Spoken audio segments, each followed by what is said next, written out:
So how exactly do you never run out of ideas as a content creator? I think the first thing that you have to understand is that most content creators are not sitting there and trying to be infinitely creative and come up with something from absolute scratch every single time they make a video. And the ones that do are typically the ones that burn out. What you will notice if you actually look at whoever your favorite style of content creator is that if you look at their profile, look at their page, regardless of the social media that they're using, or regardless of the platform, typically they will have set topics that they enjoy covering. They will have different things that they talk around. I call it personally content churn. It is a case of they will have set formats that they will create their videos within, set topics that they will cycle through. Humans are habitual creatures. If you look at, for example, what you eat on a week-to-week basis, I can almost promise you that you probably eat around the same sort of things each and every week. You might eat them in a different order, you might eat them at different times, but you probably eat the same meals week to week, or especially if you take it across 2 weeks or 3 weeks. You get the point. And literally all kinds of media that you consume do this exact same thing too, in terms of being cyclical, being habitual, basically doing the same thing over a given time frame. Every TV show you watch, regardless of what it is, when you really boil it down, is probably covering the same thing. At its most basic, it is hero versus villain. Everything does that. No one generally is creating something from nothing, like completely nothing. And I think the sooner you stop trying to create something from nothing and always be trying to do something new, the better. Instead, as part of your content creation strategy, create a few different kinds of video that you are looking to make. So for example, if we use me as an example, and we'll use fitness as the example because you specifically talked about lifting stuff. In my fitness videos, I would have the ones where I'm showing myself in the gym and talking about the actual session that I'm doing. That in my head is then, okay, if I'm training 5 times a week, that's now 5 videos per week covered, sorted. That's a cycle. Next, it's the question responses where usually for better engagement, I will use training footage and just voice it over. So again, that is another format. And that one is very repeatable and very cyclable because as long as people are asking you questions and commenting on your stuff, there is always more stuff that you can then be talking about and commenting on. Granted, if you're brand new and you don't have those comments, it can be harder to have that happen. Then I would have my stitch style content where I would overlay a video that was already performing well from like viral fitness social media, play the first 5 seconds of it and sort of creep my head in from the side so that people knew it was a Cayle video. And that was my third format. And then that's 3 formats. And I would just work my way through each one. And then as I upload them, I would analyze, and it's very easy to do that, which one would perform the best and double down on that. And generally it was the stitch type content. When I started doubling and tripling down on the stitch type content to the point where I was uploading like 5 of them per day, at 1, 3, 5, 7, and 9, for anybody wondering. And the reason why I chose those times back in the day was because I figured that was when the majority of people that I wanted to see my videos would be active. 1 o'clock is just about lunchtime-ish. It's enough time for people to get lunch and have lunch, perhaps. 3 o'clock is when school finishes. 5 o'clock is when work finishes. 7 o'clock is when people begin eating. It's dinner time. And 9 o'clock is when people start chilling out for the night. So I would upload at those 5 times to cover my own bases in the best way possible. Before we move on, a bit of a word from our sponsor, myself. I am in the process of creating a private community that will be ran through a website called School. It will have an app, it will have all that sort of thing where you guys will be able to join for about £2 per day. And the whole purpose of this group is teaching people how to do what I have done in the most no-nonsense way possible. How to grow your social media, how to make a living from it. This isn't going to be your drop shipping, your side hustles, you make 6 figures a month sort of thing. This is a realistic how to turn social media into a normal full-time income. You might not be making 6 figures a year, but you should, with some effort, with some time invested, be able to replace whatever your current full-time job is and actually enjoy whatever it is that you're doing. I see a ton of people on social media whose hook and virality purpose in terms of their videos is being like, here's how to do your first 10K month. And yeah, that's possible. I've done 30K months before, or 30K month and then 10K months. But the point is that most people would just be happy if they got to like £1,000 a month, £2,000 a month, £3,000 a month. Those are not quite as snappy and as hooky, and it doesn't sound like as much money when you average out over the course of a year. But if you just replaced the average salary with your ability to make money on social media through doing something that you actually love, boom, you're onto a winner, you know? I need to put my thumb over here. Yeah. There's going to be leaderboards so that you guys can sort of compete against each other for various different rankings. You'll get points based upon your posting in the group and your commenting on each other's stuff and interacting and how much of the courses that you're watching through. There'll be a community tab where you guys can actually make posts yourselves, introduce yourself, make friends that are all in the same sort of community. I'm trying to build something good here. I've called it walk the path because that is a saying that I use pretty frequently when it comes to social media. Is there isn't a single goal out there that you can look to achieve that someone else has not already achieved. Somebody else has already walked that path. Somebody else already trodden that path. It is just up to you to decide to open the door and walk it for yourself. So we're calling the group Walk the Path. It ain't ready yet. I'm thinking a few weeks for the moment because there's a lot that I need to do. I already have over 5 hours of content filmed, and I think I'm only about a quarter of the way through. So there's a lot of stuff to go on here, and I want it to be very good. Obviously, it's not yet optimized in any which way, shape, or form because it's not very pretty and there's no pictures and all that sort of thing, but it'll get there. First and foremost, I've got the topics that I'm trying to cover, and then after the topics have been covered, then we can start to make it look pretty. So you might be thinking, how do you never run out of ideas if you're just starting? Because a lot of what I said is probably most applicable to people that have already got some comments on their videos, because again, a lot of it is taking inspiration from said comments. So in that instance, especially with you in fitness, what I used to do is I would try to draw inspiration from other people's comments. Again, success leaves clues, right? You can look at other people's content and be like, what's working, what's not working? Do that. You can look at other people's comment sections and look at what people are asking. And if someone is asking it in somebody else's comment section, that is usually a pretty good indicator that there are other people out there thinking the same thing. For example, right now, that's what I'm doing with you. I saw your comment of going, how'd you come up with so many content ideas? And I go, this is good for a piece of content. Rinse, repeat. Inevitably, somebody will comment something on this post that I can then do the same thing again on. And I also intend to do that with the community group, by the way, where people can ask questions. I can then pump out these videos and hopefully help in any which way I can. But again, your perfect route to never running out of content ideas is simply don't end up in a position where you're having to actually try to come up with these brilliant ideas from scratch every time. Create some sort of formula in terms of that your videos will follow. And I promise you, every single creator has a formula. Let's out myself a little bit here in terms of people that I watch, shall we? Let's look at some of the videos that are currently appearing on my For You page on YouTube, as it were, and what their formulas are. So if we go to Dead Meat, these guys have got 6 million subscribers, and they do the kill count. So their formula, again, they are a good example of this. They doubled and tripled down on what works. Their most successful videos are the kill count. So they've repeated that.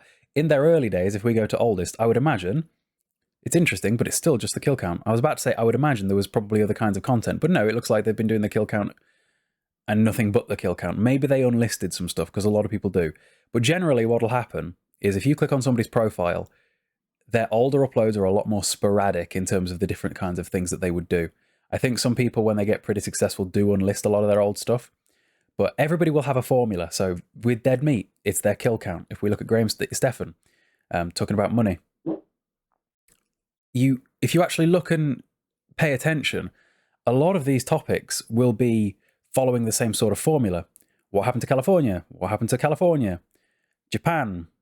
It's always just, you know, recycling content in some form or fashion. And there's nothing wrong with that whatsoever. That is what all creators do.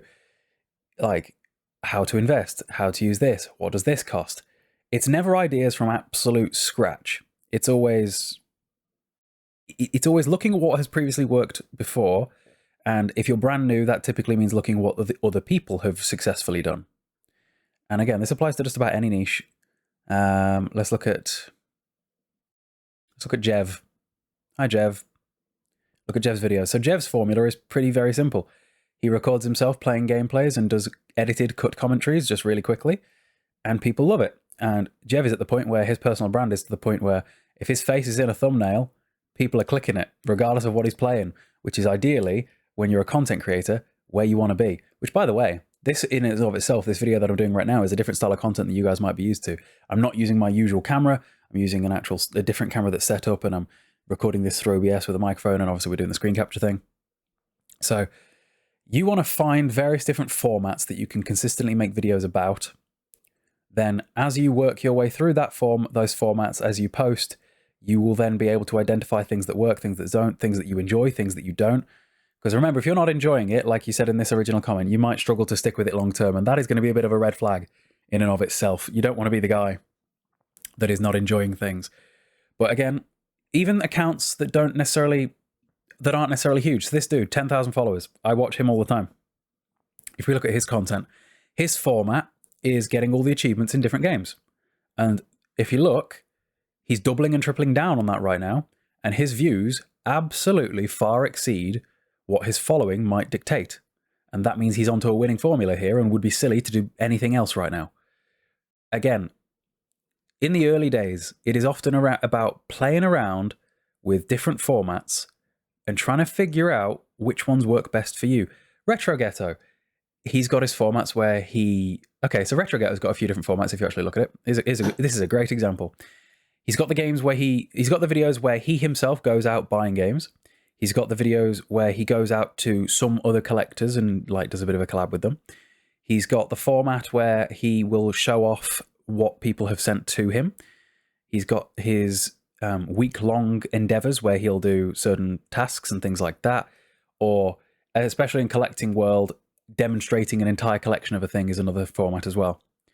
The niche that you are in is often going to dictate what you're capable of doing. So Jordan Fringe over here, his format is he goes, wait, do you remember? And then this nostalgic property. And again, that's a format that he's doubling down on. So this dude, right, Jordan Fringe, if we look at this content, after every video is posted, he's not sat there thinking, right, what can I do from scratch? He's thinking, right, what TV show can I cover next? And that is a lot easier that is a much easier thought process than trying to create something from scratch. So have your formulas and your formats that you're trying to follow per video. Start posting them. Start trying to improve upon just something every single time you post, understanding that you will have videos that flop and you will have videos that perform better, and double down on what works. If we look at what I have doubled down on my own channel, I've got like a hair leaning on the side here. It's really bothering me. There we go. Just make myself bald. It's fine. My game log videos would always massively underperform versus the videos where I myself was speaking on camera. And because of that, hang on, I moved them to a different channel. And that resulted in my views being a lot more steady, between 2 to 3K on most videos. Versus if we scroll back to when I was still using more than just those formats, those videos would perform worse. Like, here we go. Borderlands 1, 1.4 thousand, in and amongst loads of videos that have done way better than that. Generally, those videos that I was doing for the game log would underperform and take, no joke, 100 times as long to make, because I was playing through an entire game in a day, typically, versus just, you know, speaking on camera for 15 to 20 minutes plus editing time. So I hope that this is making sense, is create the formats for the content that you want to make, double down on what works, be sure that you are actively learning from what works, and I truly believe that you'll succeed. I think it's impossible to not. It's just a case of sticking with it. But again, if you're in a position where you're not already enjoying what you're doing, that is a sign that you need to start playing with your formats and find something you do enjoy. Because if you're not enjoying it, success is very unlikely to ever actually find you, sadly. Anyway, I hope this video was in some way helpful. There are 1,000,001 other videos on YouTube about how you can come up with content ideas using various different tools like Google Trends and things like that. But I'm not typically a big fan of trend chasing, because how applicable to that niche for you that's going to be is often a difficult one. And if you're trying to build a personal brand where you yourself on the camera are the point of the content, then perhaps it's going to be a harder thing to achieve when what you're talking about is why people are there versus what you yourself are doing. It's something that I had to be careful about with my format when I speak about CEX, is I did not want to fall into the trap that only videos with CEX in the title got views, because there are other collectors that have that problem. So while I'm still very early days with this, I was like, right, I need to make sure that I'm mixing in the Q&A content, because Q&A content is a lot easier of a formula for me to continually repeat and recycle, because as long as I'm getting more comments, I'm capable of answering more questions, and it doesn't cost any money to do so. Whereas a CEX haul obviously costs money to do so. There's only so many games that I want, and you see what I mean? It's just less repeatable. So take a look at your content types. Really figure out what you want to be doing, all the different ideas that you could potentially have. And at some point in the near future, when my community is up and running for £2 a day or 60 quid a month, it's going to be 60 quid a month, or at least it'll be 60 quid a month for the first like 20 to 30 people. And then I think I might bring it up more to the market rate of like 90, because based upon other people's, when I look at other people's, they're about 90. Like, for example, let me show you this. Shout out to this lady here and her Creator Circle school group. Hers is currently $97 a month, which is what, about £70? You got to remember that it's dollars converted into pounds. So like for me, if I want to charge £60, I need to charge like 75 or so dollars, but it works out the same depending on where you're at. And at $97 a month, she has 55 members. That's about what, $5,000 a month onto a win. So I'm thinking, while the group is still new and building it from the ground floor, the first 20 to 30 people, the people that get in early, the people that want to join fast, they get it for the £2 a day, and then eventually it goes up to the £3 a day. But the people that stick in at £2 a day keep it at £2 a day. And I would love to build a big-ass community of people that speak to each other, support each other, and all that sort of thing. So, hope you guys enjoyed this video. I just realized I wasn't actually screen capturing this. Give me 2 seconds. Okay, here's what I was talking about before I leave. So she has 55 members paying £97 a month. That is a big chunk of money.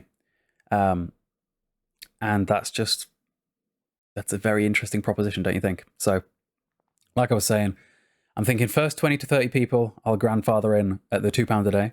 And then as it begins to work, as we build it, I will increase that to £3 per day for newer folk. Because realistically, you should be treating your social media, if you're doing this, probably, like a business. And you should end up making far more than that £90 a month. And hopefully being able to keep the accountability going. Because I think this is an interesting one. Let's put my personal trainer hat on here. There are a ton of people that know that what they need to be doing in terms of social media, or at least they think they know. They've got an idea. They're aware that the information is out there for free and all that sort of thing. But they lack the drive or accountability to make it happen. And that's why some people pay personal trainers, by the way, is some people know exactly what they need to be doing, but to actually do it, they need to be accountable. They need to be having some sort of actual cost to lack of action. And realistically, there is already a cost to lack of action. It is, you're not where you want to be, and you're not moving to where you want to be. Don't be that person. But if you're actually paying for something that is supposed to be helping you get from A to B, and you're still actively neglecting it, now there is a cost.